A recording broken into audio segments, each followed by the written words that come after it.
Hey guys, it's Tom from FitCure back again with our habit. Drink only water, tea or coffee for a bonus lesson. We're going to finish off hammering home about the alcohol consumption because I watched through the last few lessons and whilst I just gave the information that was out there, I don't think I helped the people who were still thinking, yeah, I know it, I'm on it, I'm mindfully thinking about the alcohol consumption, but I'm still going to get smashed. So let's quickly go through some things you can do to surviving the hangover. So alcohol makes you wee more, which flushes out electrolytes and water. So tip for that. So drink one for one basically. So if I'm having a white wine or whatever, red wine, and then I'll drink one water. Red wine, one water. Red wine, one water. Because obviously we all have birthdays and stuff. We've all got to go out and have fun, and we can't stay indoors like monks all the time, can we? As well, looking at, and again, this is all research based. There's all stuff that I've researched. Ingest a high fat meal. So if you eat a meal that is actually high in fat, it will slow down the alcohol. So it'll have less of a spike and more of a gentle arch and increase. As well, the electrolytes will, because obviously when you're drinking and urinating more, you lose electrolytes, and the actual high fat meal will hopefully put some of those salts back into the body and keep the body balanced so we don't go into that dehydrated state, which is why a lot of us feel so rough after consuming alcohol. I hope I say this right. Acetaldehyde is a toxin that's in alcohol, which is actually more poisonous than alcohol itself, and it's what causes the sweating, nausea and vomiting when we have it. So it's in quite low concentrations, but when you drink in excess, it's in there, and this is what makes you feel really terrible. It's a toxin. So top tip with this, so obviously you drink lots of water.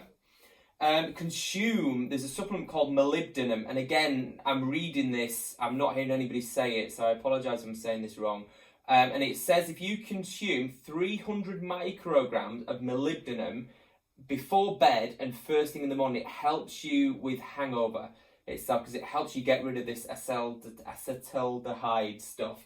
And molybdenum is in legumes naturally, so you could have some hummus or something like that, some chickpeas, some beans, some pulses. And that's probably, interestingly, I doubt there's much in sort of baked beans, but remember that morning breakfast, I'll get my baked beans in and I feel good and I feel better about life and stuff, and it cures your hangover, but maybe there's something in that then. But apparently, yeah, molybdenum helps get rid of this acetaldehyde, as well as obviously lots of water because it helps flush out this toxin as well. So lots of water before bed, obviously don't drown yourself in the stuff. Try and hopefully have 1-to-1. Consume your molybdenum. Have something, a beanie, pulsy thing, or supplement with 300 micrograms before bed in the morning, according to one research paper. So again, next one through. Number 3, Congeners or Congeners. Again, I apologise, I'm reading these. I'm not actually hearing anybody say it, so I'm probably saying it wrong. So these dudes are really bad. They make us really unwell and give us horrendous hangovers, according to one research study.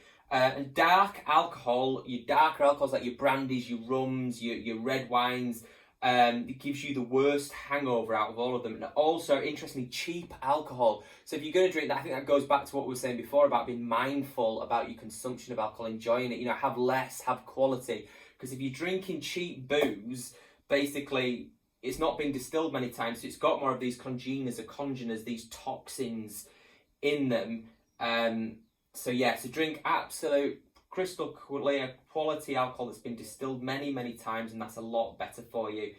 And as well, talking about hormone release, you release, when you drink alcohol, the happy sort of gooey, amazing feeling that you have where everything's really, really funny and all the rest of it, is from a hormone called GABA.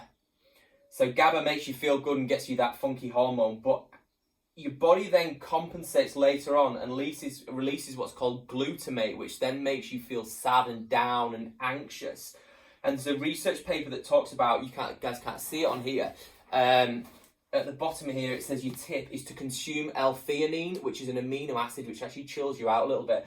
And you can get, if you have some green tea contains L-theanine, so it helps relax the body a little bit more as well. So maybe on a morning, obviously you're drinking 1-for-1 alcohol, you're having a high-fat meal with your alcohol as well. So that's I suppose that would maybe go with like wine and cheese maybe, but only you wouldn't have dark alcohol because it contains more of these congeners. Have your molybdenum before bed, drink some green tea in the morning. And then looking more into the research as well, there was a 2007 study which talks about carbonation of water. Carbonated drinks, fizzy drinks made you more drunk. And they've hypothesized that the added volume in the stomach of the water causes the stomach to empty faster into the intestines. And interestingly, there was another study just to back that up that basically said when they got people to drink flat champagne, they found that they had lower levels of alcohol in the blood. So there we go. So do that thing, you know what they do in Marbella, where they shake it, spray it, and then get rid of all the gas and then drink it, and you can have more. There we go. So just to kind of try and redeem myself with the talk about alcohol consumption, and I felt like I hammered it home, but I just delivered on what was in front of me. That is, in a nutshell, what you would maybe do if you were going out on a big night. So just to recap really, really quickly. 1 for 1 on your alcohol. High fat meal. Obviously drinking lots of water. Making sure we get the salts back in there with the high fat meal. Molybdenum or some sort of legumes that we're eating, you know, post or 300 micrograms before bed and first thing in the morning. Don't consume dark alcohols. Don't consume cheap booze. Have some L-theanine in some form or another, which is an amino acid, and it's in high concentrations or okay concentrations, should I say, in green tea. And don't drink carbonated drinks. Drink flat champagne. That would be a great way to stop drinking, wouldn't it? If you drank flat champagne, you probably would stop drinking full stop. Anyway, I'm done on alcohol. I'll see you guys tomorrow for another lesson on hydration.